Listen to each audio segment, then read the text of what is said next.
And I think we are live about now, guys. We should be live. Should be live.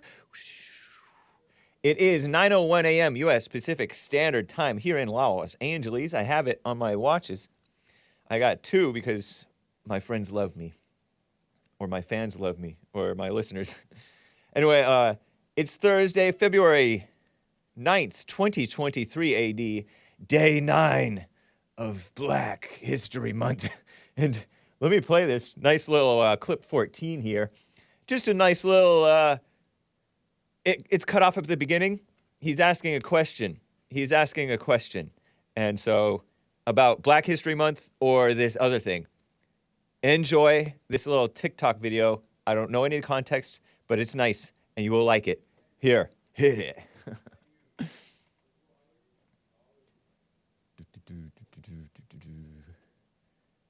Hang on. Wait for it. Shh. Awkward silence. Let me know. Oh, is it not working? Oh, hold on. Let me, darn. It's not working at all? Okay, here we go. Now. Hake under pressure. Hold on. For real, thumbs up? Or baseball? Baseball.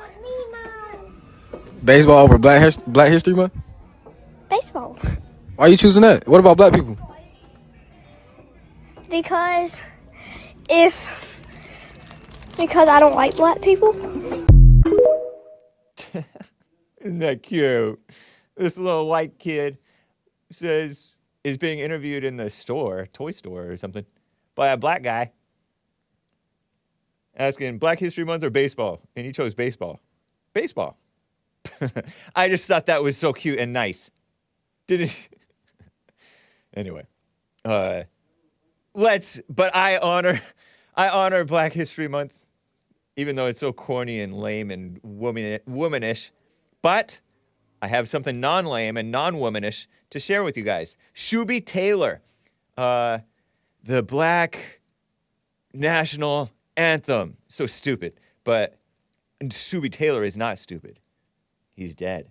But rest in peace, Shooby Taylor, a Christian man, I think. A black scat singer. Legendary.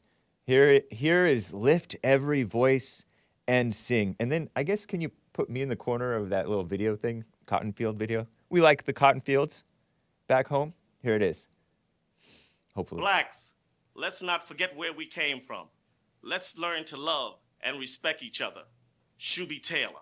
Nice. Shoo su su wa, shri da, shra la la we do saw, shra la la ha, we de blah, we de saw da ra, la da da shri, lo pum pa, la da da shra, we de saw, la da da ra, we da da saw, peepaw, little bit, little baby, we da ra, sa ba da ha, sa la ra, sa la ha ya, we da saw, ha ba da shra, ra ba da pa, little bit, shra, little bit, we should be spla, shabala ra, fiddly doot and spla, shala ra, sweetly pla, fiddly wa, ishra, fiddly do the la, but you let baby, fiddly do the la, but you let baby, bed do the little and the baby that you do the la, but you let baby, bed do the little that baby, poppy, fiddly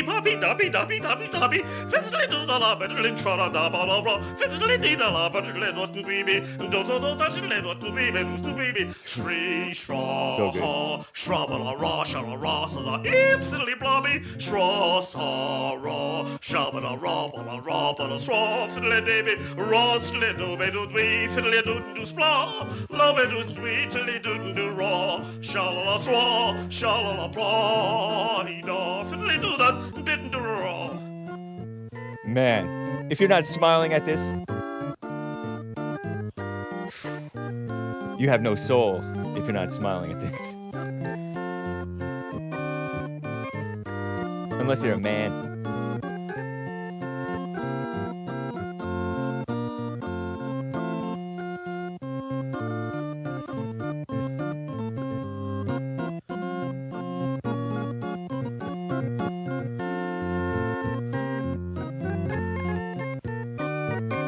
What a beautiful organ.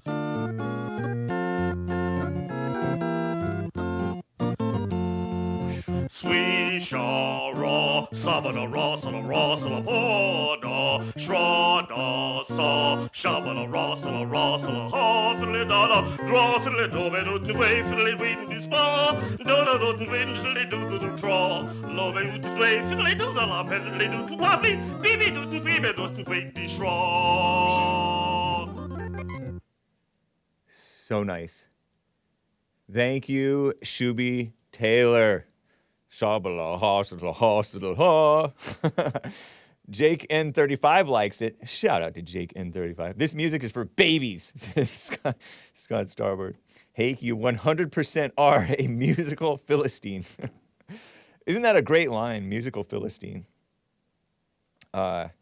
Hake will make it legal.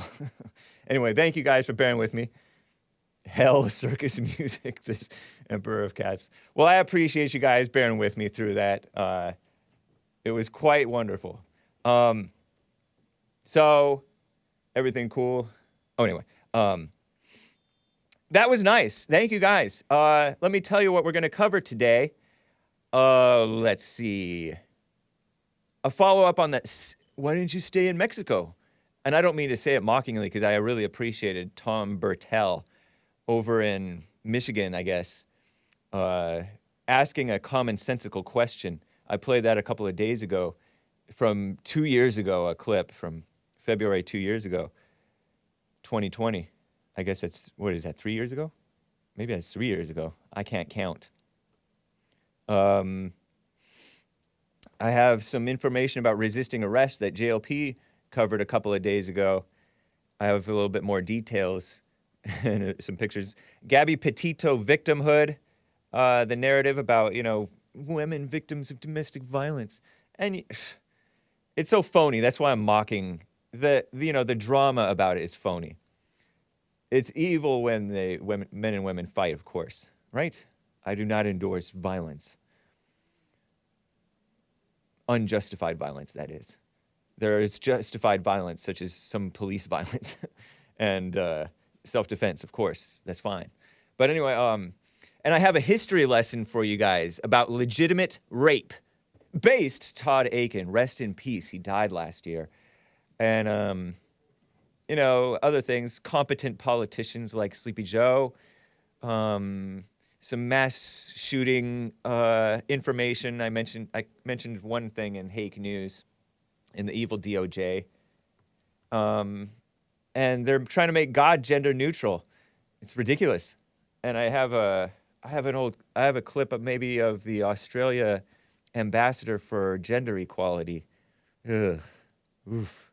But I find her mildly attractive. Okay? So I don't think you guys will be too disturbed because you guys are tough. And some other things, maybe. And of course, your calls. All that. But anyway, guys, let's get right on with the show! 1, 2, 3, 4. Oh, it's the Hake Report. The Hake Report. La la la. Oh, it's the Hake Report. The Hake Report. La la la. Hey, guys! Oh, it's the Hake Report. The Hake Report.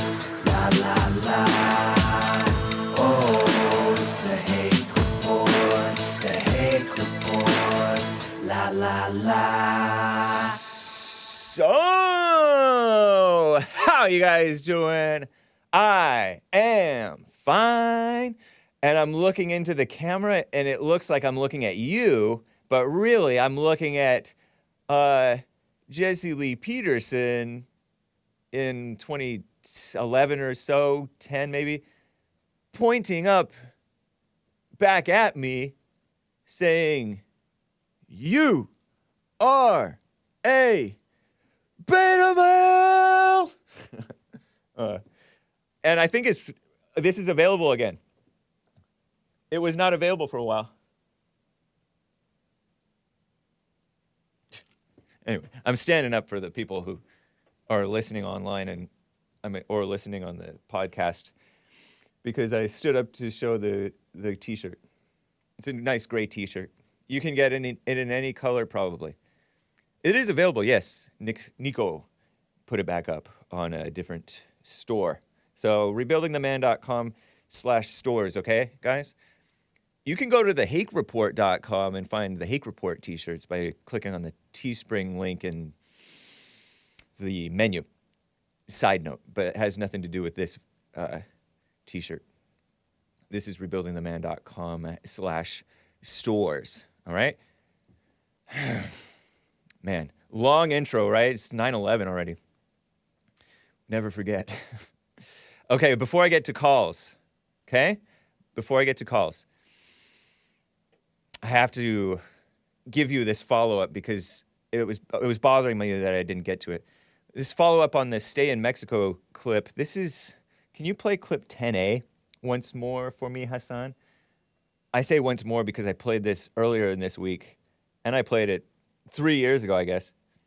It's from M Live, Michigan mainstream media. It's a clip of a, you guys know about it. It's, that, I guess it was a morning meeting among parents with this, maybe like a school board type of guy running the show, or superintendent or something, in a Saline schools district, something like that, in Michigan. And they're all falling all over themselves, pushing, this is called a diversity and inclusion meeting. So dumb. Ridiculous. Female-minded liberals have infiltrated our schools. Very un-Christian, by the way. Not at all decent or manly or logical or anything. It's a false imitation of decency. Anyway, yeah, some high school whites made fun of, made racist jokes, which are the funniest jokes. I don't know what the nature of these particular jokes. Maybe they weren't that funny. I don't know. But very offensive, stupid. In a Snapchat group. It's a social media platform with a POC, a person of so-called color, who was invited into the group, and then they mocked him or something. I don't know. And then the school got involved. The school district got involved. Talk about a kiss-up culture. So-called white kiss-up culture. So wrong. Okay, here's the clip. It's funny. It's cool. Clip 10A. I remember when I went to his bedroom to say goodnight, and he was crying because of the abuse that he was enduring in this school system. Then why did you stay in Mexico? You need to leave. That is disgusting.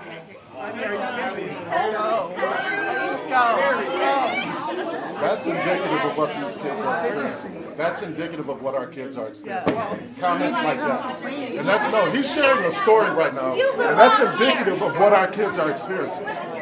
So this is the kind of community. Black guy talking. This is a platform for discussion. No, that's right. That's right. You're right. You're right. You got the floor. I got You got respect the for you, floor. buddy. Whoever you are. Nice. But no, you got the floor. Hey, you interrupted and take the mic. You interrupted and take. All right. We're going to have this meeting. Let me answer the question. He asked me a question. No, go ahead. He asked me a question, why didn't I stay in Mexico? Because this is the Talk about greatest book. country in the world. It's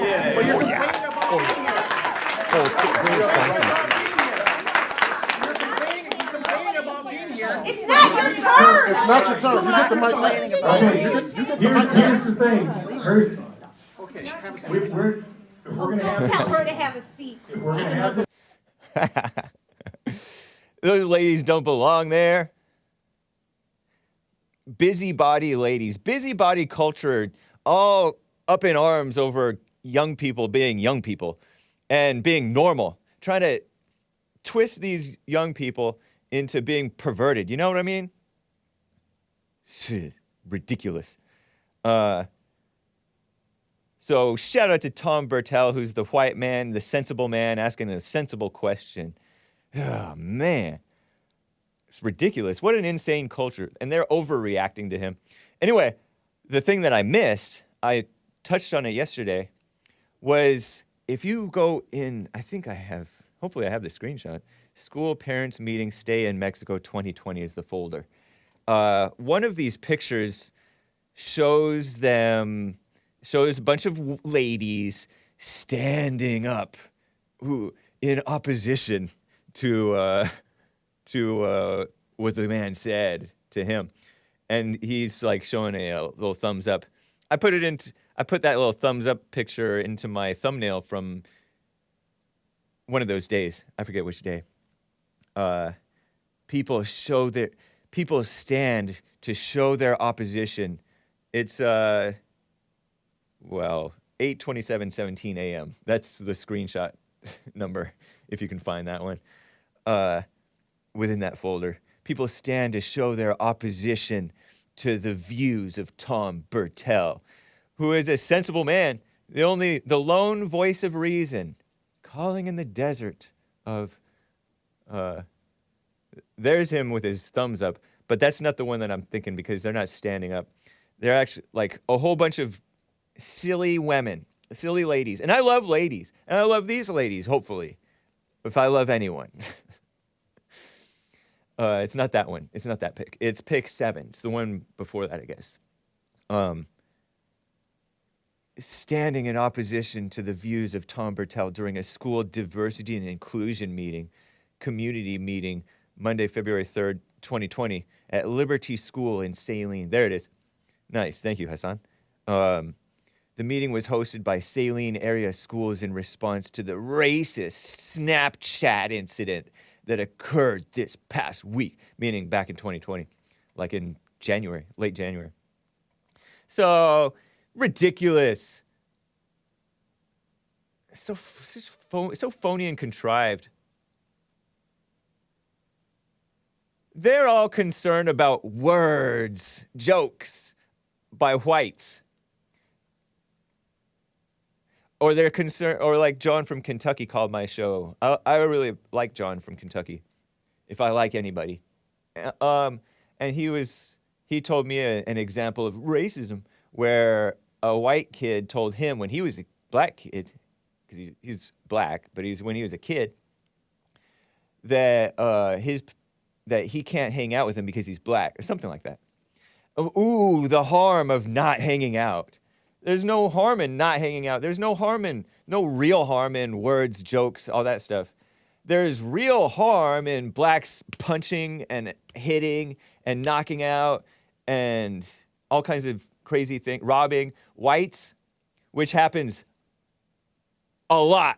I almost said all the time, but it happens quite frequently. Where are the community meetings about that? Stupid. I said stupid kind of soft because I don't want to be setting a bad example to the kids, and because I kind of think it's funny. So this is the little thing I wanted to make sure I covered. Okay? All right. That's it for that. Appreciate that, Hassan. Thank you, man.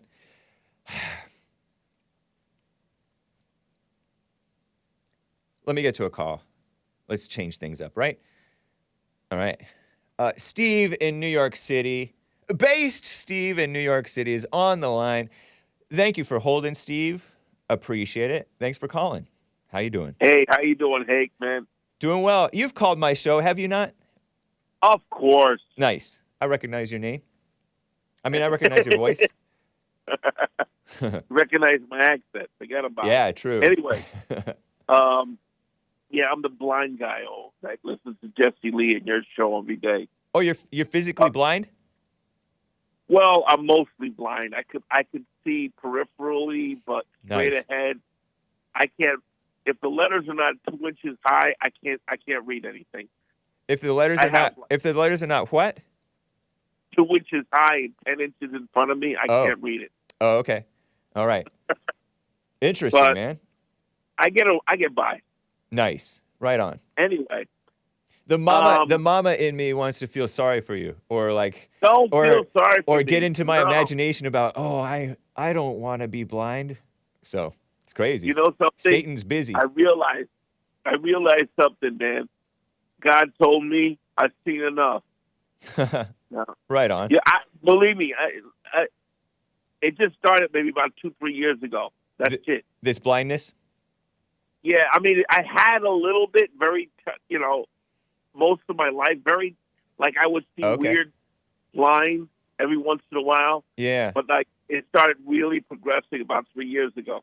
So I lived a great life. Don't worry about it. Yeah. Anyway. Do you have any idea what prompted it? Like anything that you were doing that might have prompted it, or?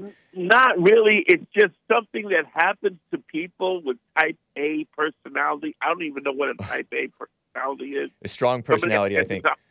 Things like that. It usually happens to males. I forgot the name of this thing. It's like 4 gigantic words. Wow.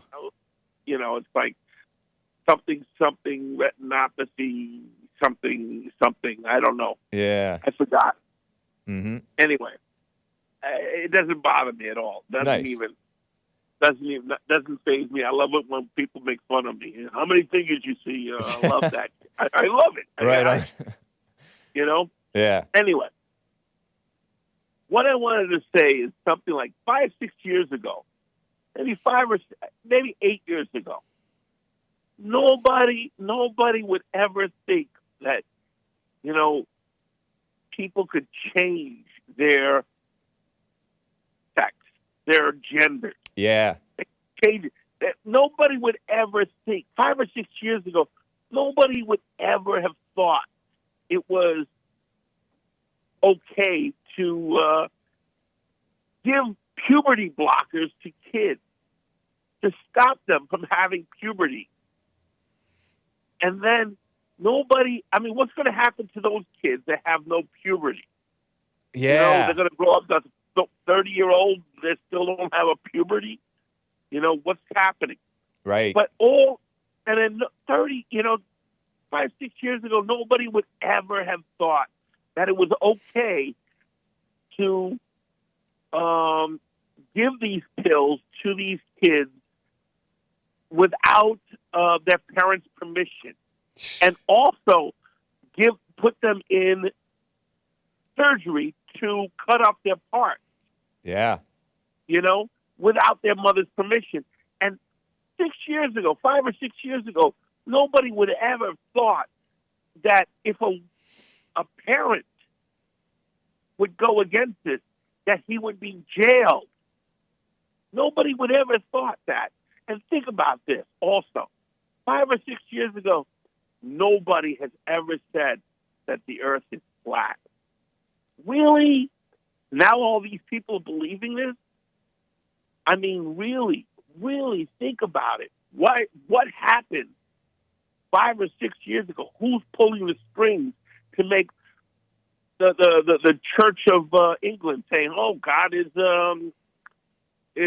genderless"? Yeah. Who's pulling the strings? Because all of the corporations are obeying this. All of them. Who's pulling all these strings? Who's doing it? That's the question. Who is doing it? There's got to be a committee. There's got to be somebody. Yeah. Who even indeed? My nephew. Go ahead. What? I said, who indeed? Kind of like there was a psychologist who's been on the Jason Lee Peterson show a couple of times who talked about mass formation psychosis, something like that, which I, of course, disavow. That was debunked as fake news by the mainstream media or something, right? But it's true. A sensible man, a sensible psychologist. You know how, like, everybody got brainwashed into many got brainwashed into supporting the shutdowns in the overreaction to the China virus, being all scared. Oh, yeah. Well, I think the same thing is going on with this. For sure, there are movers and shakers like you're talking about, but it's amazing how quickly brainwashed, like half or a third of the country or more, is in favor of crap like this. Sorry, kids. It is. It's totally like what is going on? What is going on with America? Yeah. I went to a barber shop one day, and I just wanted to, for most of my life, I've been shaving myself. I never had a shave in a professional barber shave. And the guy goes like this. He says, I'm shaving. He goes, what's going on here? What's going on in America? And I started, on this rant about, they are pushing ugliness. They are pushing tattoo face rappers as the only music is a rap. Well, I grew up. There was the Temptations. There was there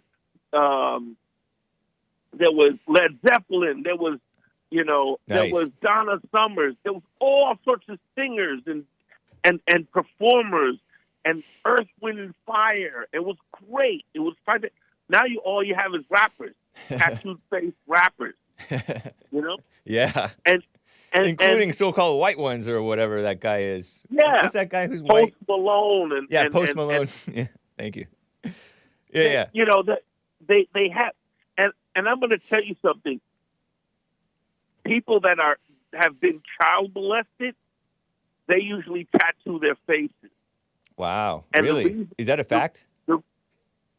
Well, it is. It's a common thing, and I think that these rappers are encouraged to put tattoos on their face to cover up that, thing. And the reason why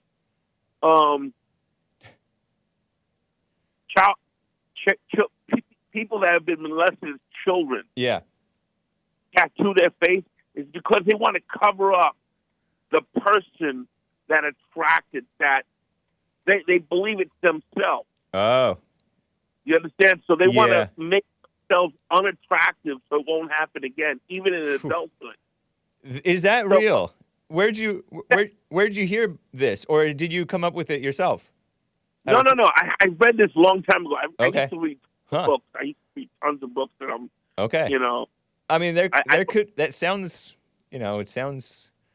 It sounds like it might make sense. I mean, it makes sense in the insane thinking world. Yeah. It is. And a lot of times,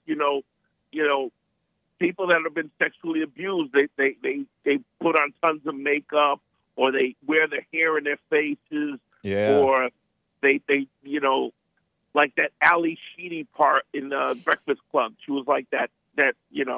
I haven't seen that yet. The Breakfast Club, great movie. I've heard. 80s. But kind of disturbing too, right? Something like that, I think. It is. Yeah. And so I think the tattoo. So they're trying to uglify.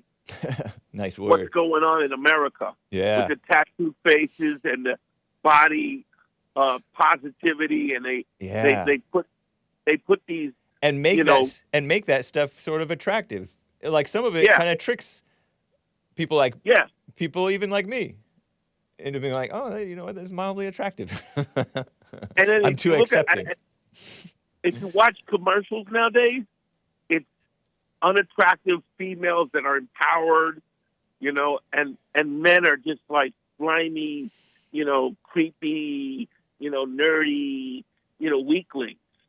You'll see it all the time. They're trying to transpose this gender. They're trying to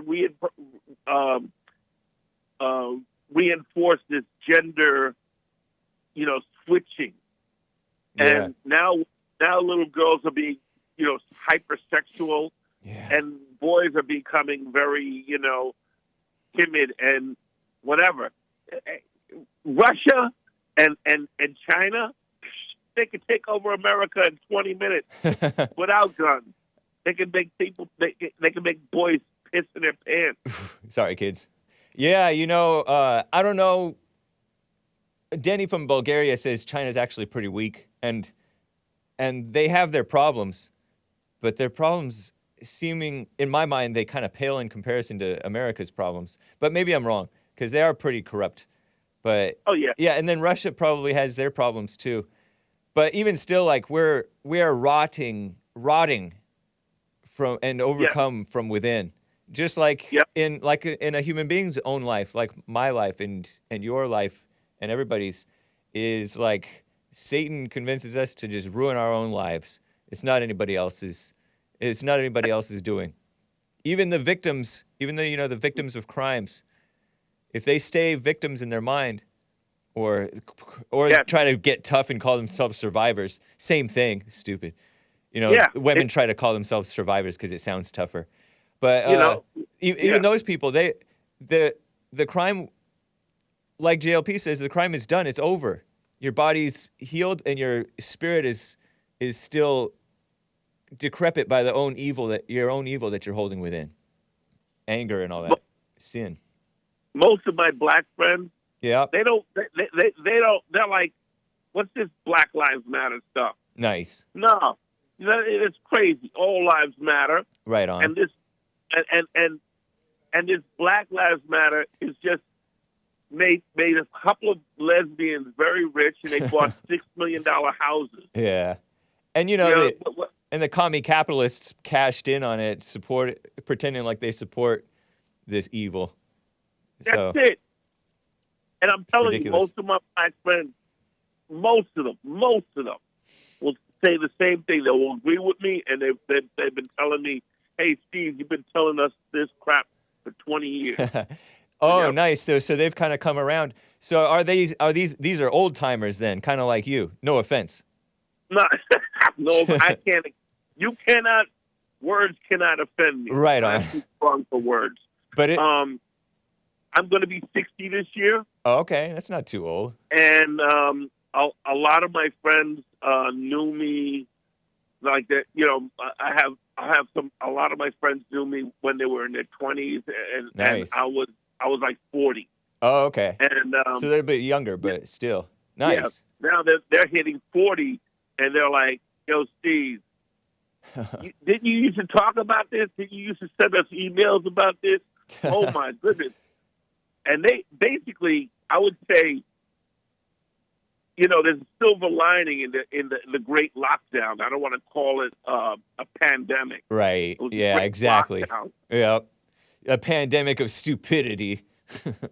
Yeah, it was the great lockdown. Yeah. Accurate. There's a silver lining in the great lockup in that it woke up a lot of people. Yeah. It woke up a lot of people. Nice. And there was a couple of people in my building. I never tell people in my building what I did because I live around them. I don't want to. There were people around me say, "Oh, this and this. Did you hear about?" Yeah. I knew about. Why didn't you tell me this? Well, I wanted to keep my area, Oh. And it was bad. No, you seemed to cut out there, but I'm not sure if you did. No, I didn't cut out. Okay, cool, man. Well, great call, Steve. It's great to hear from you, and it's nice. It's a nice reminder that it's more important that people wake up than it is that we get our country back. Because like JLP says, it's gone, but it's like God is. The angels celebrate when somebody more than just wakes up, quote unquote, to the truth about what's going on, because that's people. Most of us who are aware of what's going on a little bit are still like lost people spiritually, but it's encouraging that the few are waking up, or whatever. Yeah, it is. It is encouraging, and I've been talking about the war against masculinity for, oh my God, 30, 35 years, 40 years. Nice. I was raised by a single mom. Oh. And, my mother and my sister used to beat up on me tremendously, all the time. I'm not a victim. I'm not, I'm not looking for sympathy, but they were always constantly on me. Constantly. Huh. And they brought me to when I was a young child. My mother brought me to like this feminist whatever, and some lady in the feminist movement. I must have been about 7 years old. Grabbed me by my testicles and says, Oof. "You're not going to use this as a weapon." Jeez. And I didn't. And my mother was right there. She didn't slap the lady. Yeah. How dare you grab my son's testicles, She didn't respond like that, huh? No, it was like, listen to that. Yeah, like she was like reinforcing it. Yeah.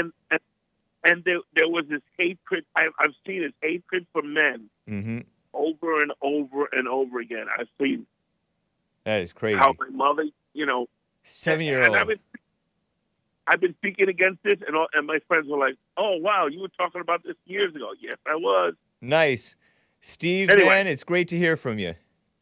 All right, thank you very much, Hake. Yeah, thank you. Take care. All right, you too. Steve in NYC. Is he Italian? Doesn't he sound sort of like an Italian? Maybe. We'll accept him among the whites, won't we? Or is he? Maybe he's black. There could be blacks. No, he has said he has black friends. So blacks don't normally say that they have black friends. Crazy. What a call. Thank you guys for bearing with me through that excellent call. Let me read a few super chats. I am remiss in not reading all of my super chats yesterday. I had a couple of missed super chats on D Live. Fortunately, I spotted them. Eli_Ja states, parents said stay away from the black kids to be safe. That's a thank you, man. He's showing it on the screen. And that's a response to the caller I mentioned at the beginning of the show, John from Kentucky, who called in yesterday. Great call.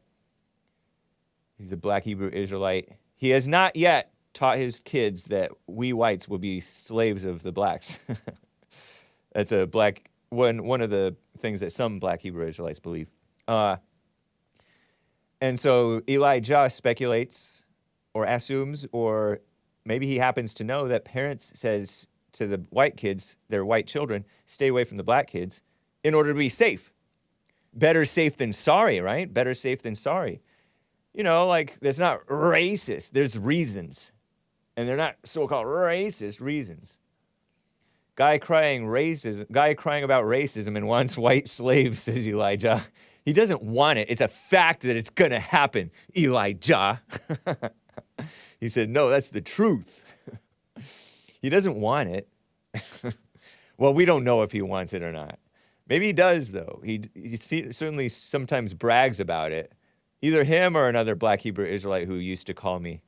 I haven't heard from that other caller in a while. I don't really want to mention his name or summon him like you might summon a demon. Not that he's a demon, but there's a demon in him that might get summoned. Perhaps. Probably most people are possessed, as JLP says. Maybe all. I think he says all. Another super chat from John WX25 today. For the fool. Whoa, don't say that, John WX25. Fool from Kentucky. I disavow this, John. I don't know. I mean, John from Kentucky, I disavow that because, anyway, whatever. For the fool from Kentucky, you don't want to shop at white locations? Oh, because John from Kentucky said, it would be good if you whites were more out in the open with your racism. Then we blacks would shop at our own shops rather than shopping with patronizing your white locations. And we would build up our own stuff, which is, what was happening back in the good old days of segregation. Not that the segregation was necessarily good or bad, I don't know. There were some good aspects, but it was freedom. You had the freedom to have some segregation in your communities. The communities kind of forced it on some of the people whether they wanted it or not, I guess. But that's the way the ball bounces. There's always some type of force involved in any community, right? But anyway, you don't want to shop at white locations? Good, says John WX25. Maybe toothpaste won't get locked up in the stores. Less theft, so prices can come down. Yeah, good point, John WX25. There's a lot of shoplifting, and I frequently see shoplifting done by not typically whites. It's commonly blacks and other foreigners. I mean, not that blacks are foreigners. Some of the blacks are foreigners. But anyway, and foreigners. I've seen some so-called white foreigners get involved in this mess. Ridiculous. Thank you, John WX25 and Eli Ja. Appreciate it. A great response to a great call from John in Kentucky yesterday. Check it out. And speaking of the mess, let me cover this before I get back to calls. Hang tight, guys. Appreciate it. Resisting arrest. I think I have some screenshots in the folder called, maybe, let's see, SF Gate. SF Gate, San Francisco Gate, blacks resisting arrest, 8 times that of whites. At least they're cited for such. Cited by racist police in San Francisco. One of the gay capitals of the world. Sorry, kids. Here's the headline. African Americans are cited for resisting arrest at a high rate in SF. That's short for San Francisco. So an article from 2015, April 28th, by Emily Green of the SF Gate. And they're casting it as black victimhood, when in reality it's black alleged perpetrators. Allegedly, It's alleged because they're cited by cops. And when you're cited, you are to be presumed innocent unless proven guilty. So it's alleged. Oh, by the way, Steve in New York City says he's Greek and Italian. Nice, that makes sense. Right on, Steve. And it has a picture of a black girl who's playing all innocent. Nice photo of her standing against a brick wall. And it says, Amer sest vivi something. I don't know. If anybody understands French, they can tell me if it's French. Here's the opening paragraph of the article. African Americans, that means blacks, in San Francisco are cited for resisting arrest at a rate 8 times greater than whites, even when serious crimes are not involved, according to statistics drawn from court records. And do the mainstream local media not know that this only makes the blacks look bad? A rare moment of honesty, or are they casting blacks as victims of racial profiling? They want to train the police to do de-escalation tactics. I've talked with Joelle about this, one of my sometimes co-host, Joelle Friday. Excuse me. 8 times as much as whites, even when, and this is so typical. I mean, this jives, is it jives or jibes? With reality, fits with reality. What you see in the, in practically every case where blacks can either get themselves beat up or killed sometimes by police, resisting arrest. And sometimes the cops do too much, right? But how about the blacks? What they're doing?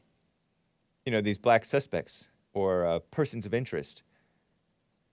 They're like, such and such, what's that? Sandra Bland in, I don't want to ramble too much about this, but Sandra Bland escalated with the white cop who said, can you put out your cigarette, please?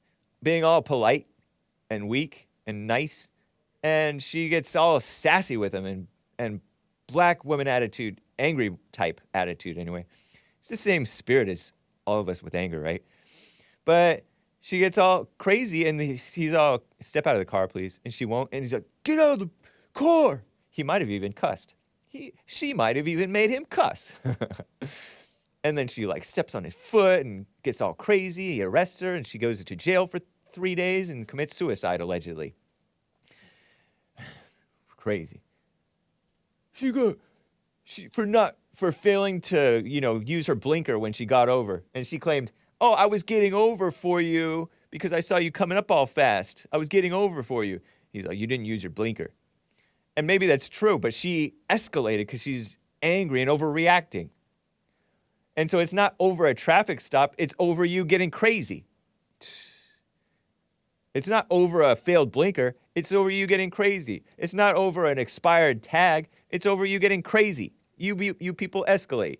You people. Anyway, let's see.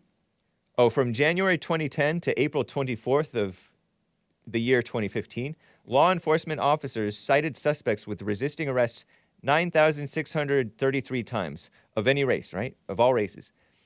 Or whatever ones are in San Fran. 9,633 times in cases where the suspect was not charged with a felony. Yeah, so like, what, you're not supposed to arrest them if they're not charged with a felony? African Americans, maybe they're not saying that. Maybe they're not trying to imply that. African Americans, meaning blacks, accounted for 45% of those cited. Talk about disproportionate, even though they make up just 6% of the city's population. Not 13%, 6% of the city's population. I didn't know that they were that small of a percentage of that population. Still feels too high because they're so overrepresented among criminals, I guess. And arrest resistors. Resist the devil, not arrest. Nice.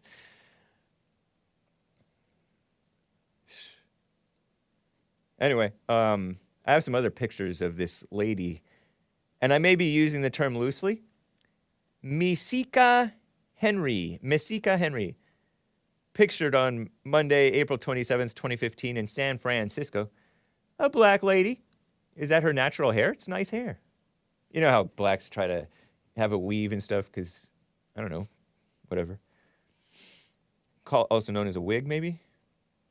Pictured in San Francisco, California, Meece Henry is a Muni bus driver, M-U-N-I, municipal something maybe, bus driver who says she was stopped by police officers, arrested, and violently handled, probably because she was handling herself violently, is my guess maybe, but I don't know, which resulted in serious bruising. She got serious bruising. See, look at her, looking all peaceful, just looking out, pondering in this, in the neighborhood where she lives, maybe. Look at her. She doesn't look like she deserved that serious bruising, alleged. She was charged with resisting arrest. And I say, guilty, because I'm profiling. I'm profiling her. But I don't know if she's guilty of resisting arrest. But if I had to hazard a guess, but I don't know. But how else do you get those bruises? By being peacefully? By being peaceful? Did the cops just look at her and just start squeezing her all tight and giving her bruises? I can't imagine it, but maybe. Maybe she got a mouth and they overreacted to her mouth, you know, attitude. Rather than just like jostling with them, you know? She looks like she has a mouth, but I don't know. I'm just speculating. Per capita mouth of black ladies.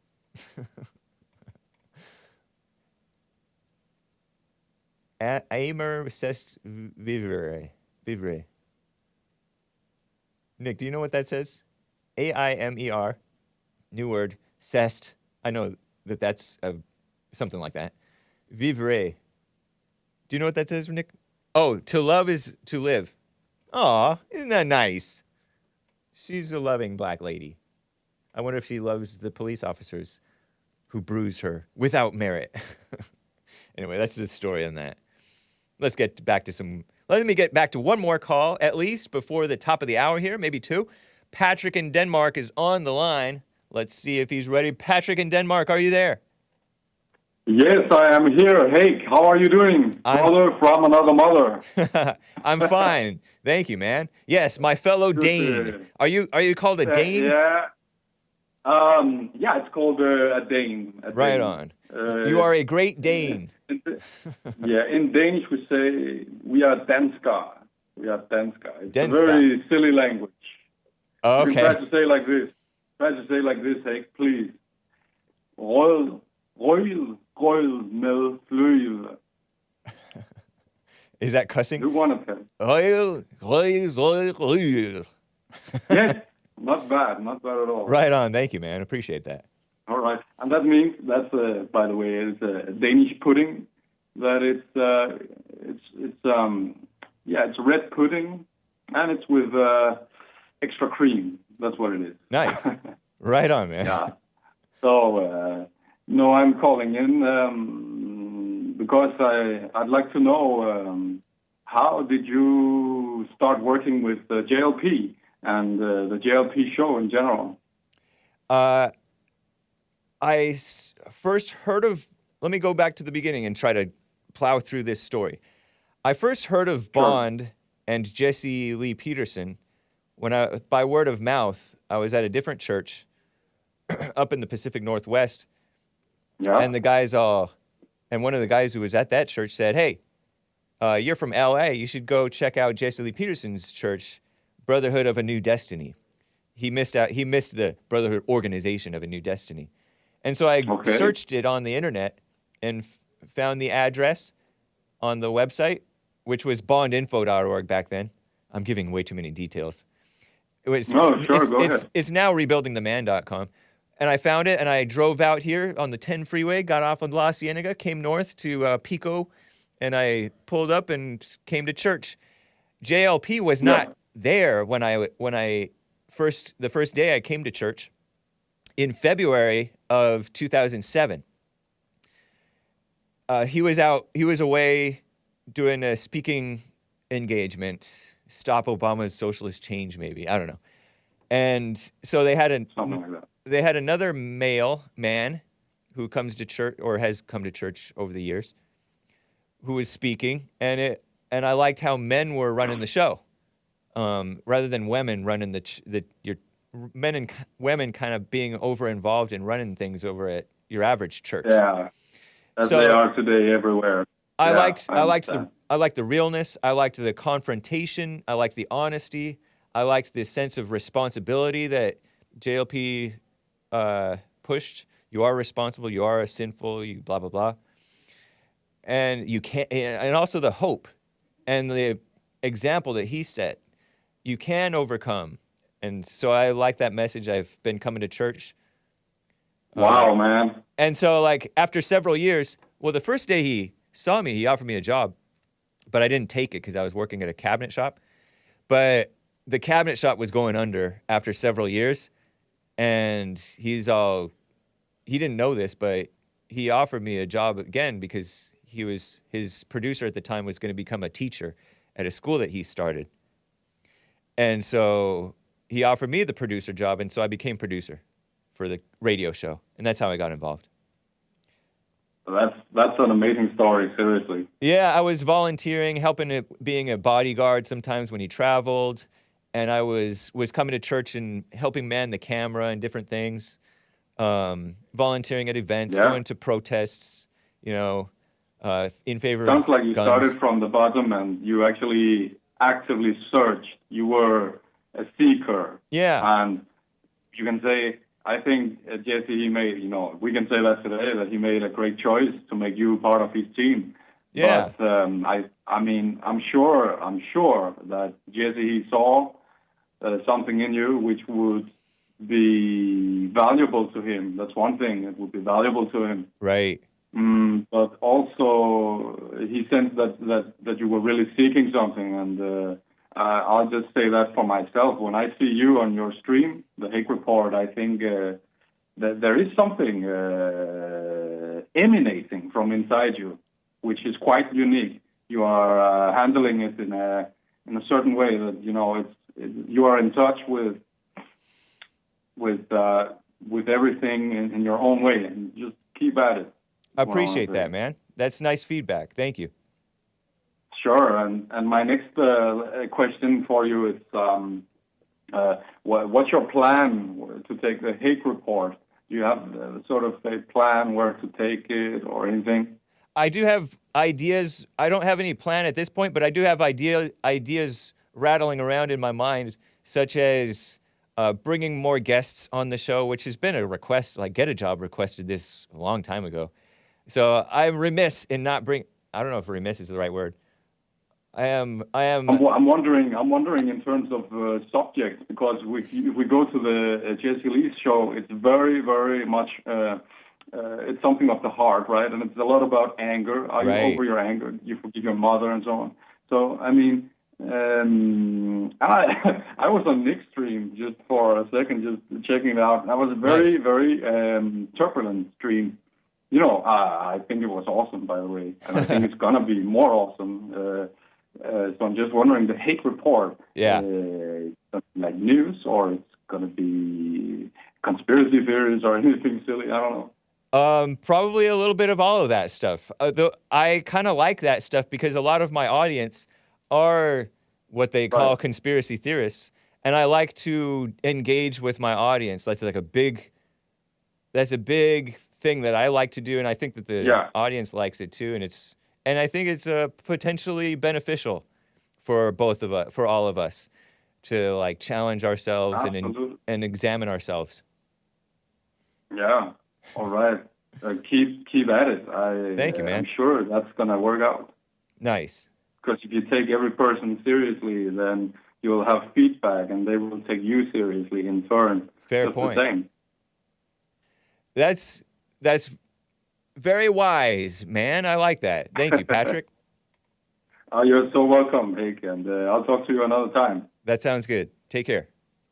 Great. You too. Bye-bye. Bye. Patrick in Denmark. Nice. It is time for some music now, guys, before I get back to calls. I said maybe two, but it's not. Maybe two calls, but it's not at this point because we're approaching the top of the hour, approaching 10 a.m. here in L.A. Let's cover this fun song. It's called Jesus by David Meece. Nice. Hope you enjoy it. You musical Philistines. Grin and bear it. Press mute. Press pause and fast forward later. Or cover your ears. Or you're going to listen and you're going to like it. Okay, Jesus by David Meece from the 80s, I think. Or maybe 70s. Here it is.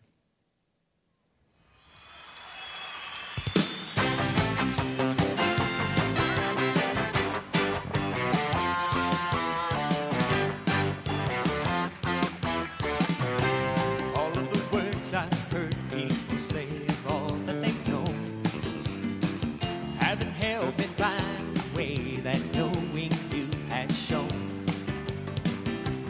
Now I can see through you, Lord, the path that I couldn't find. And I feel the sun come shining through when, Lord, you're on my mind. Jesus, you're my soul and my strength. You're my everything. You're my everything. Jesus, you're my heart and my soul. You're my life that grows. You're my heart and my soul. You're my life and my gold. You're my heart, my soul, my mind, everything I need.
Doesn't this fill you with joy?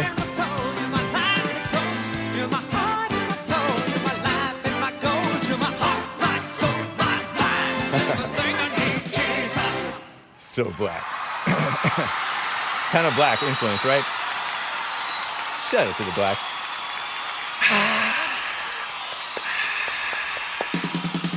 Oh! You thought it was over.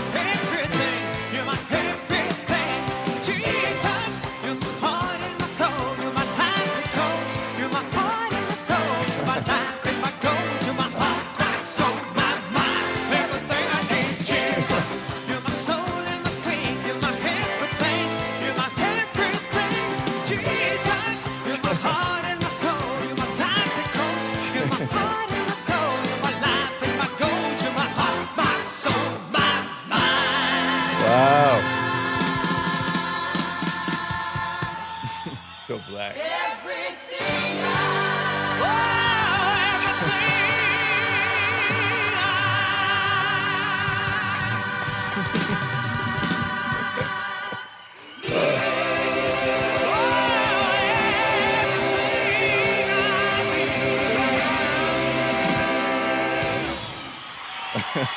I'm blushing.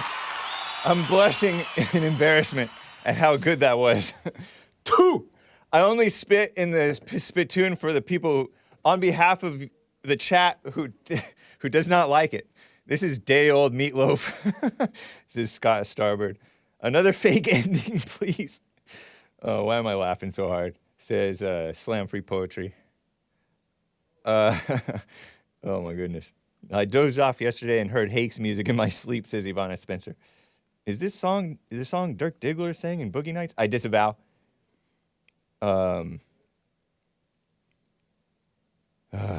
Is this a workout soundtrack? This is what the Bible Thumpers are dancing to in the Bible Thumper Thursday clip. This is the soundtrack to that new Not Morally Straight Harry Potter video game beta. Make it stop, please. Do you really think Jesus would like that noise? Good question, John F. I don't know. Hake is too easily amused. Nobody said that. It's me saying that. This sounds like it should have been music for a Jesus video game. Oh man, here comes the feet of infamous Whitey. Is this Led Zeppelin? I don't think so. I don't think it is. Led Zeppelin's pretty good though. I've found them. I discovered them recently.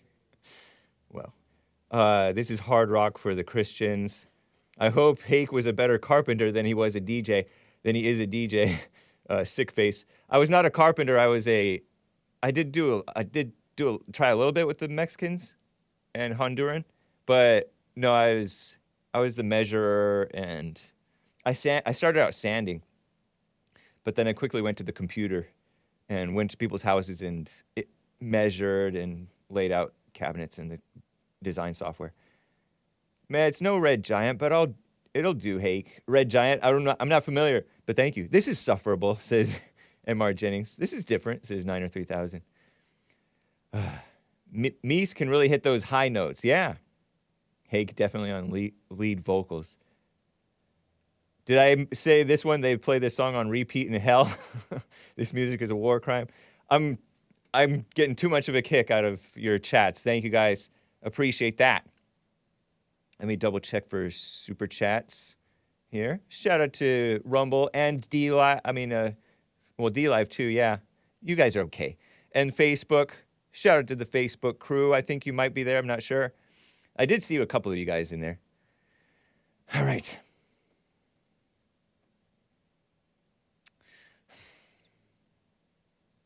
Let me cover this Gabby Petito thing before I get back to the calls. Gabby Petito victimhood. Petito. Petito? Petito. I'm not sure how to say her name. Petito. What, is she Italian? She's like blonde. Is she like a blonde Hispanic? Well, she's dead now. She's none of those things. But I saw in the chat the other day when I mentioned this, Scott Starboard said, that pic of Gabby is not good. Gabby Petito says, Carver 531, the patron saint of missing white woman syndrome, which is a line from, creative line from that, I can't imagine she's very entertaining, but maybe she is. Joy Reid, LSD host. So show these pictures, or this one in particular, this one with supposed blood on her face, and she's like, her lips look like they're maybe cracked, but they have lipstick on them maybe. It looks like she smeared makeup on herself, but I don't know. Like she has maybe scratches or scrapes or something on her face, and maybe that's a legitimate something. But she has this selfie, and I don't know how this got out or what. If she shared it to her, I don't know. I don't know is why it's barely now coming out. Gabby Petito was the missing white woman, young lady, and I may be using the term loosely. She played victim pretty well, pretty convincing for the people who fall for such things.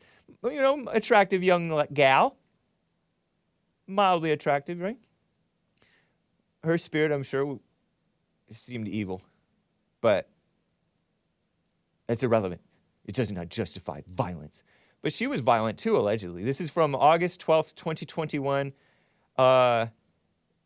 Supposedly during the traffic stop. I don't know. What does she do? What is she inside of her van? Was it her van in Moab, Utah? You know, it was all over the news a year or two or whatever ago because she disappeared. They couldn't find her, and then her then fiance showed up out of nowhere, and then he disappeared again. Brian Landry or something like that. And then this footage came out, and I have a screenshot of this footage where the cops pulled over the van, and because the van was kind of veering around, like there was some fighting going on, and I think there was. And he had like a scratch on his face, this Brian Landry guy, from her, allegedly. And I don't know if he's the aggressor or she or both, you know, they shouldn't have been, I want to make this point, they shouldn't have been making this trip between each other, with each other in, I guess, her van. He's like this hippie guy. Sorry, hippies, but he's kind of like you. If any hippies listen to Hake. Reformed hippies, maybe. They're just doing like a cross-country trip, but they're not married. And they probably, you know, sex out of wedlock kind of inflames the passions, and so I'm sure there was like a lot of anger and fighting between them. Of course, I'm profiling that they were, you know, two young people having sex. I don't know if they were having sex. Sorry, kids. But I would assume, maybe it's a safe assumption. And this body cam footage was released by investigators because the cops pulled them over because they were beautiful area, Moab, Utah. Wow. I'm looking at this photo. Whew. Look at the background. How could you fight in such a beautiful area? But the hell in people finds a way, doesn't it? We don't appreciate what's around us because we're all in our heads fighting with Satan. Should I be using the term we? It feels a little bit wrong. But the cops didn't arrest anybody. I felt, and other people felt, that they should have arrested her. But now, like, the lawyer for this family of Gabby Petito is talking like, oh, she was a victim, the police did wrong by not arresting him, but meaning Brian Landry, her then fiance, who allegedly killed her. And then he allegedly went off and hid and killed himself in like Yellowstone National Park or somewhere. And she's all playing, she's all playing victim. I'm looking at a picture of her sitting in the back of a police car. In the shade, I guess. I don't know. Looking all forlorn and pathetic and skinny and slouchy a little bit and sad. I'm mocking that type of behavior because it's common for them to play innocent, them being ladies. And we love the ladies, right? We love them. If we love anybody, and we should. So this photo that newly came out 2 years later or whatever, a year and a half, demonstrates the cut previously noted on her left cheek, as well as blood smeared from her forehead across her left eye and cheek and over her nose indicating that she was grabbed over her face in such a way that her airways were likely obstructed, says Petito-Schmidt, attorney's statement. I don't know what Schmidt is. Maybe she had a stepfather. I think she did, who was all grandstanding. Look at this picture of her. It reads, Gabby documented the injury and during the stop attempted to tell the Moab officers. Moab, what a cool name. Mother of all bombs. That's not what it stands for, though. I think it's in the Bible, too. Oh, those Utahns. Those Utahns. Those Mormons. Shout out to the Mormons. However, the seriousness and significance of this type of assault and injury was completely ignored, alleges the lawyer/liar. This is from the article Gabby Petito update. Oh, like we wanted an update. Well, you're getting it. Because she's pretty. Look at her with her hands on her hips. It's a picture from the body cam. Newly released high-res photo shows injuries from Utah domestic call. And yeah, maybe some of those scrapes were real. I don't know. Gabby Petito took the picture of herself on a phone after a caller told police he saw Brian Landry hitting her. Oh, somebody called the police saying they saw him hit her. Well, you know, maybe she was attacking him, so he put his hand on her face. But I don't know, I'm speculating. We don't know this story. Police also, according to the lawsuit, incorrectly labeled... Did I finish? Oh, the Moab police response triggered an outside investigation that found Pratt, which was an officer, and fellow Moab officer Daniel Robbins made unintentional mistakes in the August 12th, 2021 stop. They split the couple up for the night and declined to press charges, despite a Utah statute that Petito's lawyer say require them to make an arrest or issue a citation. And probably they were biased in favor of the gal. So they should have arrested the gal, maybe. And she might be alive today, who knows. Police also, according to the lawsuit, incorrectly labeled the Petito as the predominant aggressor in the altercation outside of Moonflower, which her parents' attorney said is disproved by the photo. The photo doesn't disprove that, in my opinion. How does that disprove that she was the predominant aggressor? You know what I mean, Jelly Bean? Just because the male is more effective at his violence, you know, because the male is stronger. And anyway, Moab police failed to recognize the violent grabbing of Gabby's face and obstruction of her nose and mouth and airways as a critical precursor to her eventual death by strangulation. Sorry, kids, or parents who are touchy about this. That occurred a short time later. Moab police failed, and I don't know how they knew that.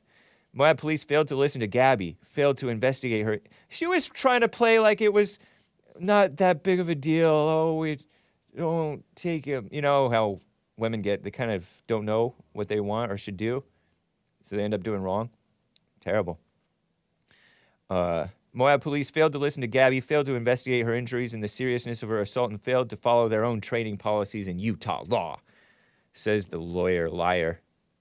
And I don't know if he's lying in this case, but generally lawyers are liars. And maybe this is the one case where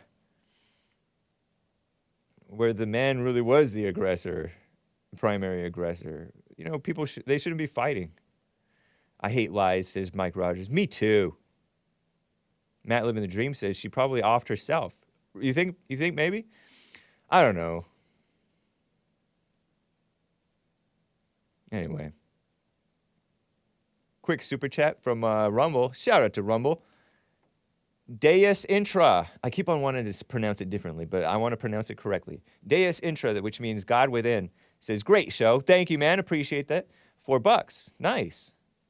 And shout out to the 28 viewers on Rumble. Nice. That's cool. And shout out to YouTube viewers. Denny in Bulgaria. Been on hold for quite some time. Denny in Bulgaria, thanks for calling. How you doing? Thank you for having me, Mr. Hake. I'm doing fine. I hope you're doing well, too. Yeah, thank you. I am. Glad to hear, Mr. Hake. I've been watching your program. Remarkable as always. Appreciate it. May I please say a few words about China in a general way? Of course. I'm glad you called to mention that. I think I had mentioned something about China being not that great. You did. Yeah. Mr. Hake, out of pure curiosity, are you familiar with the one-child policy in the Chinese government that occurred the last 50 years? I am somewhat familiar with it. They had a one-child policy, so they were aborting and or killing, which is the same thing, their daughters disproportionately. So they have a woman shortage. That's not the only issue. Right. Mr. Hake, imagine what would have happened if, in general, right? Imagine what would have happened if your father had 10 brothers and sisters, and your mother had 10 brothers and sisters, and so on and so forth for generations ahead, because this is what occurred over there. Yeah. Now suddenly, you are the only child over there. Yeah. This generation is called in China, and I know this for a fact because I talk to people from all over the world, China included. This generation that grew up in the one-child policy is called the Little Emperor, because you have spoiled 10 aunts and 10 uncles taking care of you. Yeah. And terrible. If you can just go to the internet and type China density population. Now, Mr. Hake, you will see that 95% of the population of China is located in 45% of the land of China on the territory. Yeah. The reason this is because of the Gobi Desert. It's uninhabitable. Right. You cannot live there. Now, this is an important territory because it covers the Himalaya. It's icy. From there are coming rivers and water. You need those, and this territory has to be owned, which is from topographical point of view, you have to own the land. Yes, that's fine. But it's uninhabitable. Now, imagine if you have a lot of people, and all of them are, well, not all of them, but the majority of them are hugely spoiled. Well, that's not good. And this is exactly what happened. Now, I am very aware of the propaganda that China has, the flexing of muscles and everything. It doesn't work. Because, and it is true, 50 years ago, Mao Zedong, the former communist dictator of China, told the world that they have the ability to throw 1 million soldiers every day for 1 year. Right. 365 million soldiers. Yeah. Right, but that was 50 years ago, or 60 or something like that. Now, out of pure curiosity, what do you think will happen if you send an army of 365 million people anywhere and they have nothing to eat? Because this isn't the 18th century. It doesn't work like that. Yeah. So, okay, let's say you have them protein and stuff like that, and the world is very different right now. So you'll be having a lot of people that in a matter of months are going to eating themselves, and I apologize for the gruesome remark that I just made, but it is true. This isn't the 20th century no more. Yeah. It doesn't work like that. So China is basically the biggest house of cards the world has ever known. Wow. It's overdense. The population is... aging. Well, no, it's not aging because there are a lot of people who did not follow the one-child policy thing. But okay. So the average Chinese is, I think, like 30-something. I have to check it because I'm not certain. I'm talking here. Okay. But although they're not aging, it's not good because it's incredibly dense. There are a lot of people, and there's no way to control them. And also, they don't have the, like 30 years ago, they have this mentality of a developing country. Now, for the last 10 years, every person in China has been told that And this is the propaganda over there. They've been told that this is the greatest nation. A lot of history, and they don't have history. Maybe I will call another time to tell you why. Yeah. But okay. they don't have history. All right. But this is the propaganda over there. A great nation, 5,000-year-old history, everybody wants to be there. Of course, total lies. And people believe that. Now, it's a common sense if you're lied to in that propaganda to believe it. So if we're so great, why aren't we doing well? And the Chinese people are asking that question. Now, they're not asking that question on social media because it's illegal. Yeah. But keep in mind that they are. So at the end of the day, it's a house of cards. Cards, I apologize. Yeah. So I've been in a conversation a couple of days ago with a person, and I dare to say that we do live in the most interesting times the world has ever known. That's true. From an observer point. I think you are right. They are definitely interesting times that we're in. Indeed. And with that said, Mr. Hake, I would hugely thank you for taking my call. I'm glad that Hassan is doing better. Me too. And kind regards to you, your colleagues, and your listeners, and all the best, sir. Thank you, Denny in Bulgaria. Take care. Likewise. Goodbye, sir. Bye. Hassan says, thanks, Denny. Denny in Bulgaria. And he will explain the China doesn't have history thing. I think he sort of explained it to me in the past. Sounds familiar. Nice. Every country has its problems. And major problems. The whole world wide. Seems like the globo homo is really out of control because it's so close to home. It's here. It's all over.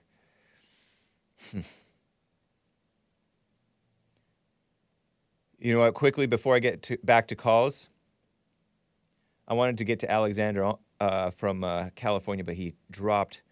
And hang tight, the rest of the callers. And you can call in. One line is open.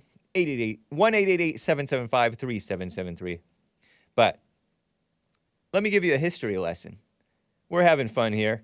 I am, anyway, sort of. Legitimate rape. Ever heard of it? Let me play this little history lesson. This is an ABC News clip. I hope this works out for you guys. From YouTube, published August 21st, 2012. More than 10 years ago. 10 and a half years ago, I think. Something like that. The headline is about Missouri Senator Todd Akin, who has died now. His legitimate rape comments, and you'll hear sort of in context what that legitimate rape comment was. I've told you guys this story at least once before because a caller thought I was just being funny or something. A little history lesson or a reminder or something. Just it's a fun story, kind of.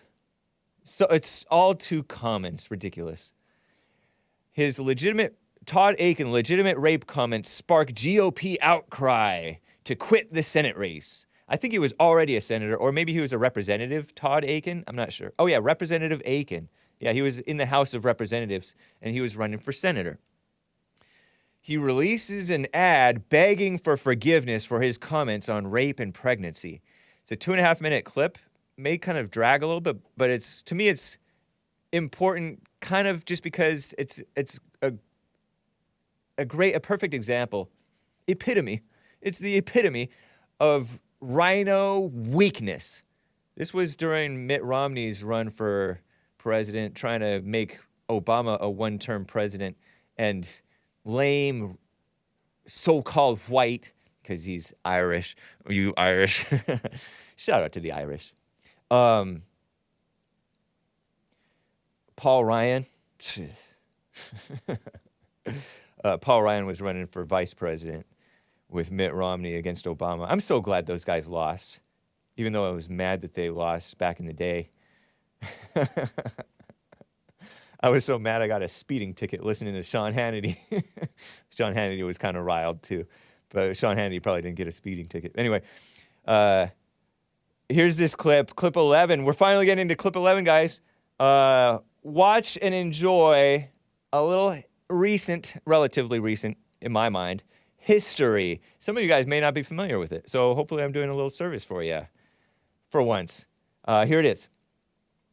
That Senate candidate who may have doomed his own campaign and created some trouble for Mitt Romney with those controversial comments about abortion and rape. Republican leaders are trying to force Todd Akin to quit the race, but so far he is standing firm and asking for forgiveness. ABC's John Carl's in Washington with all the details. Good morning, John. Good morning, George. Republicans from the top on down are making an all-out push to try to force Akin to drop out of the race. But, George, he is digging in, releasing a new ad this morning, practically begging for forgiveness. In his new ad, Congressman Akin says he really just misspoke. The mistake I made was in the words I said, not in the heart I hold. I ask for your forgiveness. The comments that got Congressman Akin in so much trouble were just plain bizarre. He was trying to explain why he opposes all abortions, even in the case of rape. If it's a legitimate rape, the female body has ways to try to shut that whole thing down. Those words were almost universally condemned, even giving Mitt Romney and Barack Obama something to agree on. The views expressed were offensive. Rape is rape. His comments about rape were deeply offensive. And I can't defend what he said. I can't defend him. And Akin's attempts to apologize have done him little good. On Sean Hannity's radio show, Akin, a member of the House Science Committee, explained why he believed rapes don't cause pregnancies. I had heard one time a medical report that said that it's hard to get, it's harder for somebody to get pregnant under those conditions. I don't believe that's true now. I, in fact, have checked the facts that that's wrong. Late yesterday, Akin's family told ABC News there would be no more interviews. In fact, he didn't even show up for one scheduled on CNN. You're looking live at the empty chair that Todd Akin was supposed to be sitting in. Now prominent Republicans want Akin out of the race, including Karl Rove's group American Crossroads, which had planned to spend more than $2 million on his race this fall. Now the group says they won't spend a dime if he remains the candidate. If Akin gets out by 5 o'clock today, Missouri Republicans can still get another Republican on the ballot. But Akin insists, George, that he will not quit. In fact, he is borrowing the words of American revolutionary John Paul Jones, saying, quote, "I have not yet begun to fight." Nice. Right on, Todd Akin. Rest in peace, man. There's a heaven for a G. So dumb. You know, the overreaction. His words were offensive. Mocking Obama and Mitt Romney. No, what? That's what. That type of weakness and kiss-uppiness is why you lost Mitt Romney. Loser. He's a loser. Trump is right about him. And I say rest in peace because he died over a year ago. Former Missouri Congressman Todd Akin died, I guess, in October 2021, according to this news report from, let's see. Well, come on. KSDK News on YouTube. In the description, former U.S. Representative Todd Akin, a conservative Missouri Republican. The Republicans make me want to spit. Sorry. I'm all heated. Sorry, this is a Christian show. That's my Alex Jones. Shout out to Alex Jones, my competitor. They always abandon the best. They abandoned based Iowa Republican guy, Steve King, Congressman Steve King, who's been on the Hake Report, by the way. Shout out to my intern who helped make that happen. And they abandoned Trump, who was one of the best. They probably abandoned, like Sheriff Joe Arpaio and, the best. Stupid.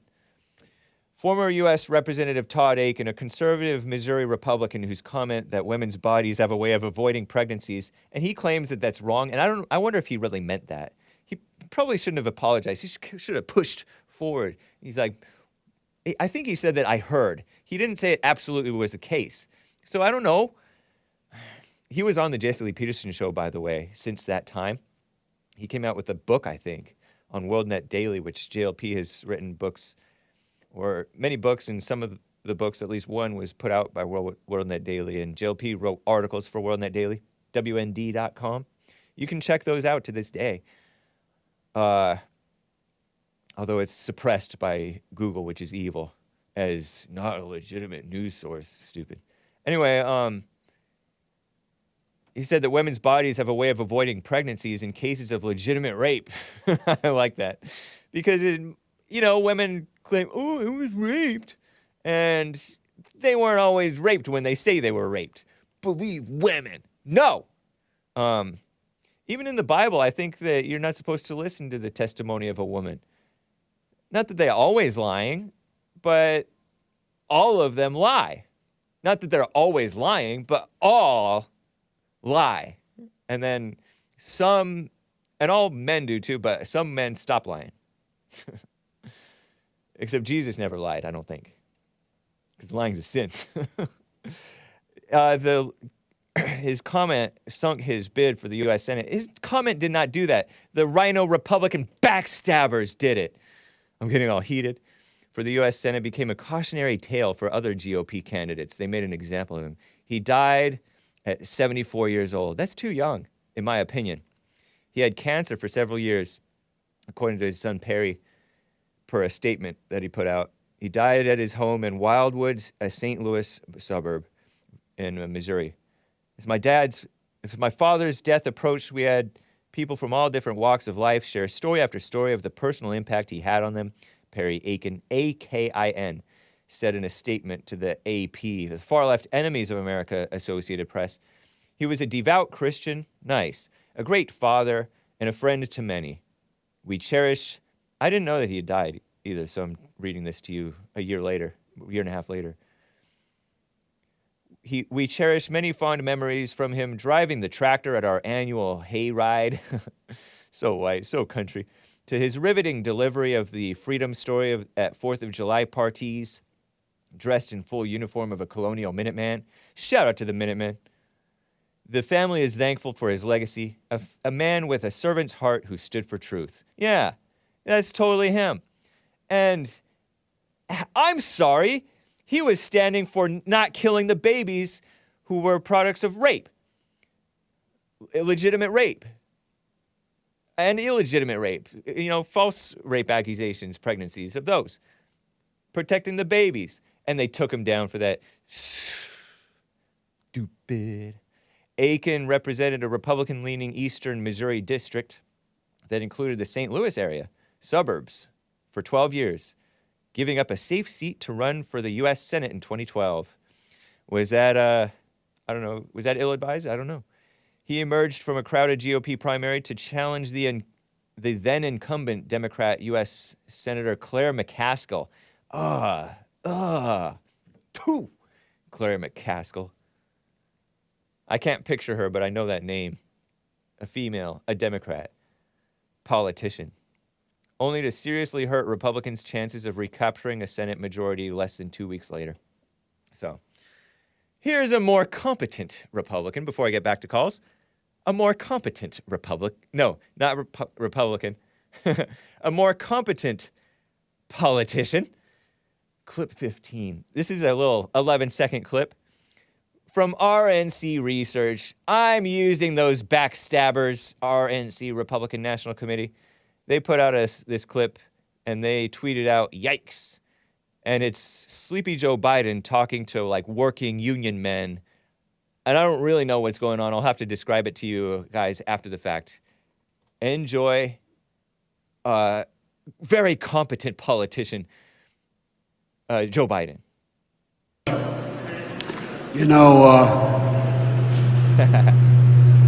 Union strong. Ooh. Got it over here. What? Okay, so I have no context on what really happened, but he's like, talking into the mic, handheld mic, walking around, being his, appealing self. He's an appealing character of sorts. And he was like, started to put the mic down, but maybe he like knocked on wood. Was he knocking on wood or something? I don't know. You knock on wood for good luck if you're not a Christian. It's a superstition. Oh, I've never resisted arrest. Knock on wood that I don't. Hopefully I don't. That type of thing. You guys know? You guys know. Maybe he was doing that, but he did look confused and lost. His mind, his brain is gone. No, we don't celebrate that, but it seems kind of like it. It seems a lot like it. But let's abandon Todd Akin. Anyway, ridiculous. I just thought that would be nice to share. Let me get to William in California on the line. William in California, thank you for holding. How is it going? William, are you there? I had him on hold so long.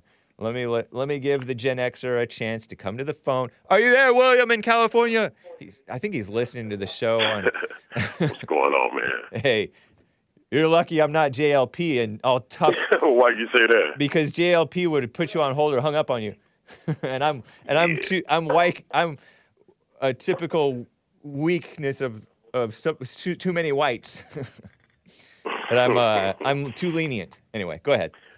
That was interesting, Denny. Nice. That's been a known fact for a long time that their army is very hungry, and probably will always be. Who are?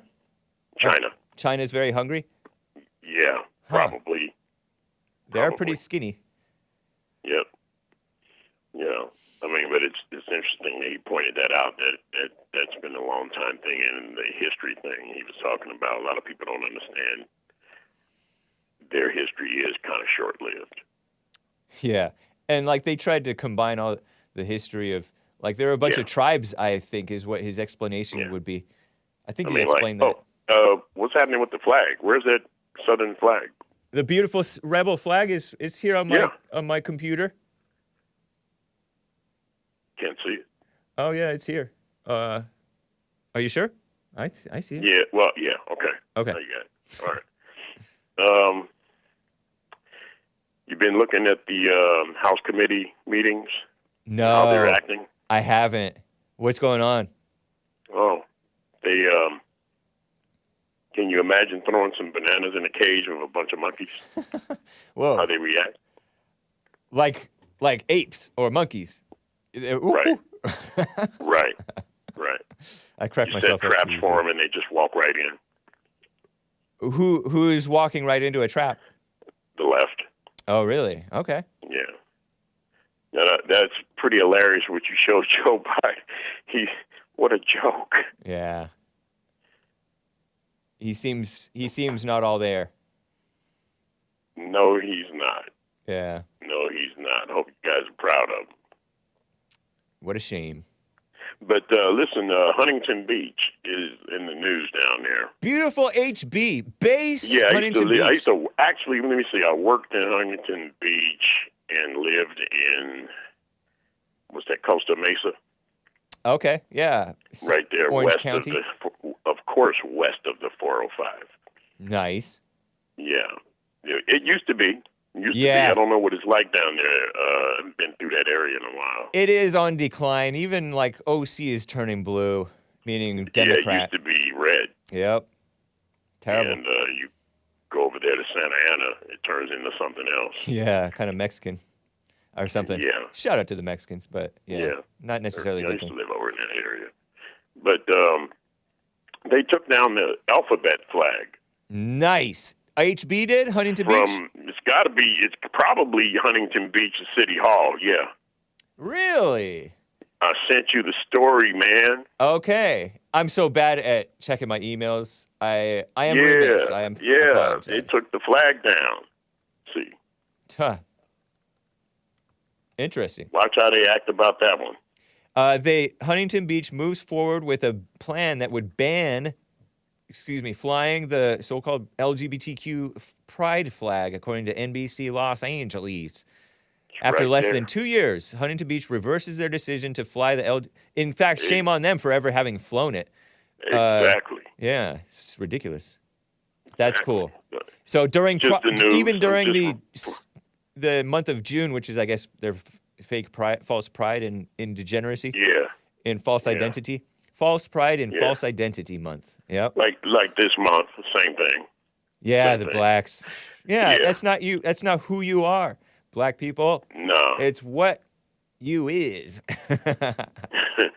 Well, they've got their usual programming on. It's just nothing on TV, if you can imagine. It's like your same documentaries. Huh. They're doing documentaries for the blacks, huh? Oh, yeah. Kissing up. They try to point out how proud they got to be. Ridiculous. Well, whatever floats your boat. I mean, you got to show that stuff every year for 40 years. Yep. Sounds like victims. Yeah. But don't get mad at me for reporting the news. It ain't no kissing and hugging and rubbing and touching. You got a husband that Yeah. loves you. Don't need you all in mind. Yeah. It's gross. It's terrible. I So, hey, appreciate man, I'm that, going to let William. you go, man, and Yeah. Sounds good. enjoy. All right. You too. Okay. Thanks. All right. Bye. He mentioned that. Let me mention this. I think I have the pictures from this. I don't have anything written down for some reason because I'm ill prepared. But Luke Skywalker, they're trying to turn him LGBTQ. I saw this tweeted out by Ramsey Paul. Shout out to Ramsey Paul.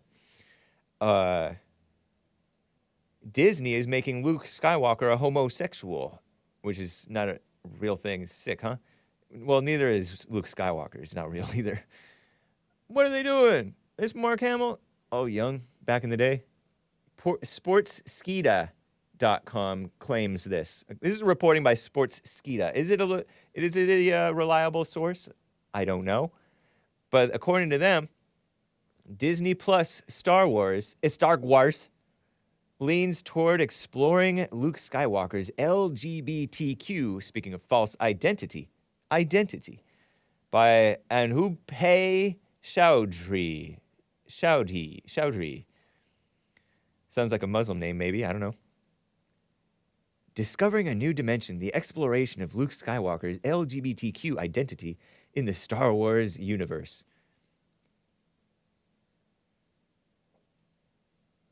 The representation of Luke Skywalker in the Star Wars universe. One character that has been the focus of discussions about LGBTQ plus representation is Luke Skywalker. In June 2022, a short story was published in the Stories of the Jedi and the Sith, in which Luke Skywalker was depicted as being attracted to a so-called man. This story is now part of Disney's Star Wars canon. Disgusting. And you may recall, cover your eyes, kids, cover your eyes, people with weak stomachs, and those with strong stomachs, I guess, because this is... Only show this for like 5 seconds, please, Hassan. Here's the next one. Like, it shows like two women so-called kissing in this little thing. Ugh. I meant to censor this, so I apologize. Okay, that's enough. Gross. That was in one of the recent Star Wars movies. And for some reason, they have this line underneath the Star Wars logo. Harassment and attacks against individuals or groups over differences in opinion are unacceptable and go against the spirit of the franchise. The Star Wars franchise, I guess. That's interesting that they say differences in opinion, because they certainly support tearing down people who are of the true opinion that this stuff is wrong or degenerate or not to be celebrated or not to be promoted or disgusting. In my opinion, that's a true opinion and a fact. An abomination, I think the Bible says. So if it's in the Bible, it's a fact. Eat that. Gross, huh?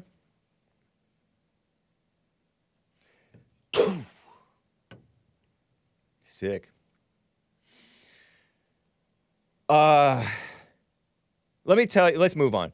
Let me tell you about this story of Salvador Ramos' mama. Salvador Ramos, mass murderer, mass killer, alleged. I think he killed himself, I forget. This is old news, an old tip, but I think I might have a tweet of this screenshot. I mean, a screenshot of the tweet with the mugshot. This is Salvador Ramos' mama.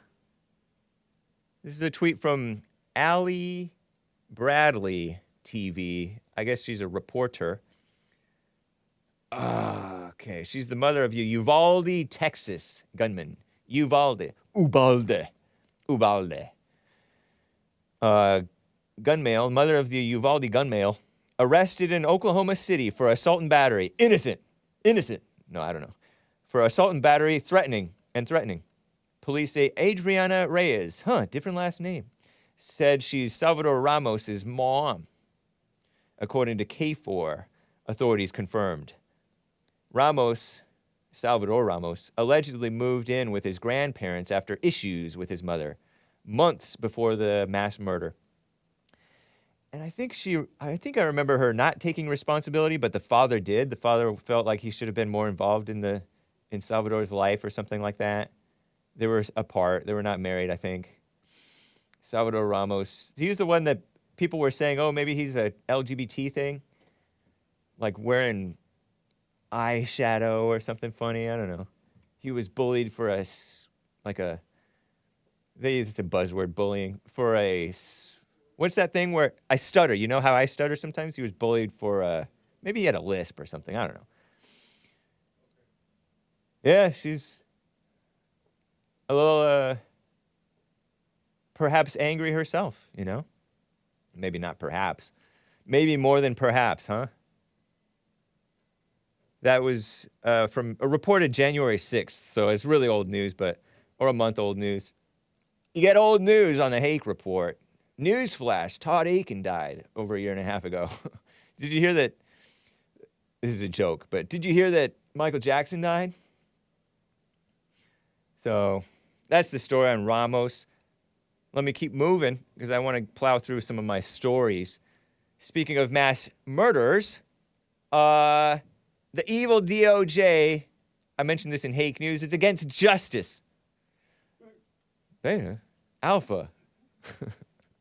JLP walked in and is making me mess up my flow. Hake News reported today on the JLP show, speaking of JLP, Commie Nonsense Network reported on this quote, "The Justice Department will not tolerate hate-fueled violence that endangers the safety of our communities."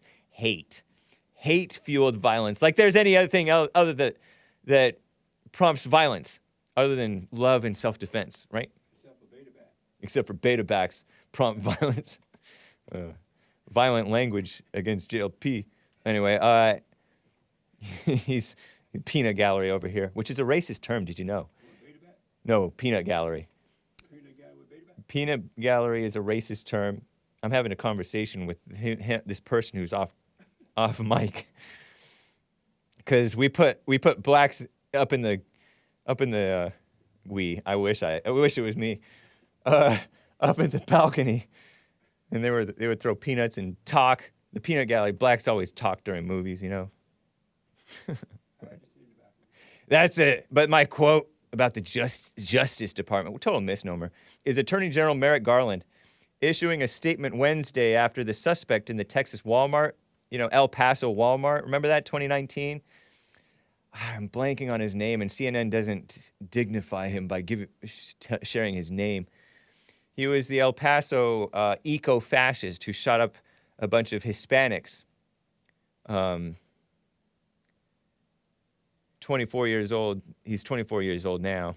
23 dead in El Paso Walmart because the Hispanics were making too many babies, in his opinion, and that was polluting the earth. Just like the guy who shot up the mosques in Christchurch, New Zealand, felt like the Muslims were making too many babies, unlike the whites. Whites should be more like them, and polluting the earth, you know? One of the deadliest attacks on Latinos in modern U.S. history. Patrick Wood Crucius? Was that the El Paso Walmart 2019 El Paso shooting? Thank you, Nicolas, according to Wikipedia. Which we should be using infogalactic.com, but that's okay. It's ridiculous. So evil, you know, it's an attack on whites. They're just using it. Hate crimes should be abolished as motive was far-right extremism and anti-immigration. But really, in his manifesto, this guy called himself reminiscent of the eco-fascists in Christchurch, New Zealand. Because those immigrants were filling up and caught, you know, it's a mess, anyway. It's sort of an interesting manifesto. Some of his complaints were legitimate. His actions were not, obviously. Oh, they put eco-fascism at the bottom, too, says Nick. Nice.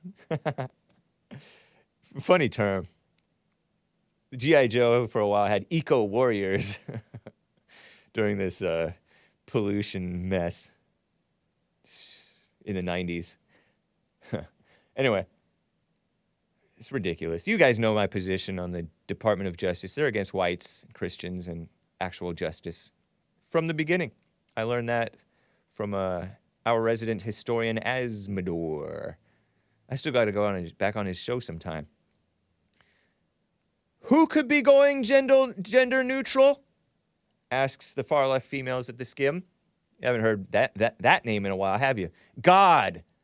Yesterday, the Church of England said that they're launching a project this spring to explore whether to refer to God in a quote-unquote non-gendered way during worship.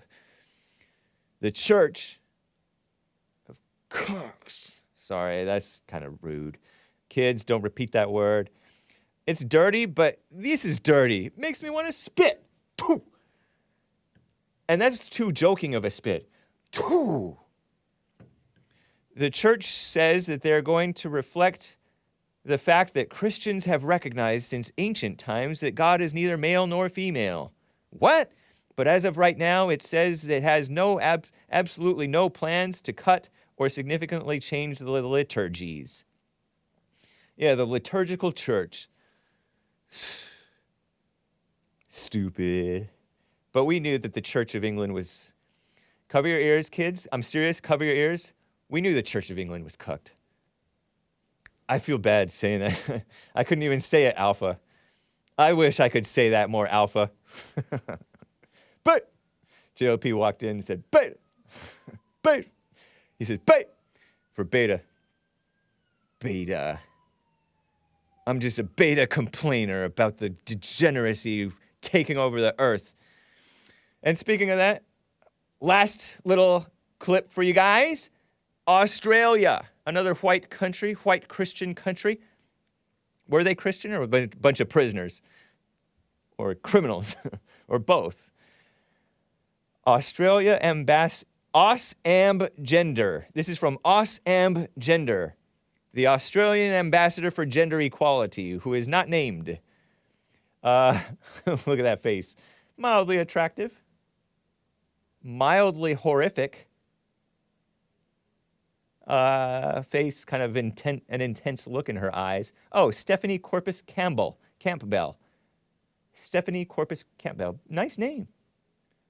I am honored to be Australia's new ambassador for gender equality. I look forward to promoting Australia flag emojis, commitment to gender equality and the human rights, communist buzzword, of women and girls, and persons of diverse gender identities.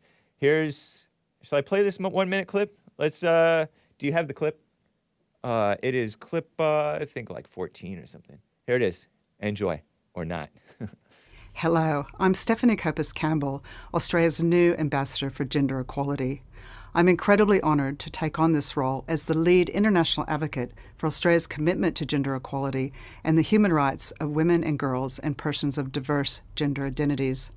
In this role, I'm committed to listening to those who are dedicated to promoting gender equality and learning about the perspectives and priorities in communities and countries in our region and globally.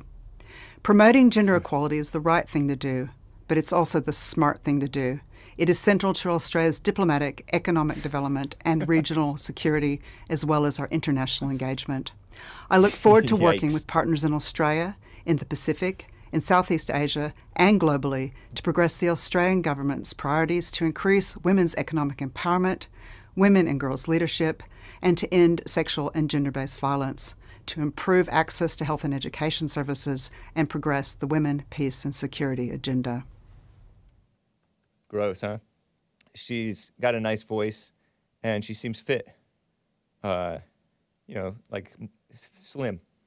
That's Australia something. So that's that. Her, if you didn't listen, her eyes are like wide and intense, like crazy eyes. Hake has that too, sometimes. Crazy eyes, like Cortez. Well, guys, this has been the Hake Report. I appreciate it. TheHakeReport.com. Here is David Meece. What's the track? The Ladder. Ladder. Enjoy and bye.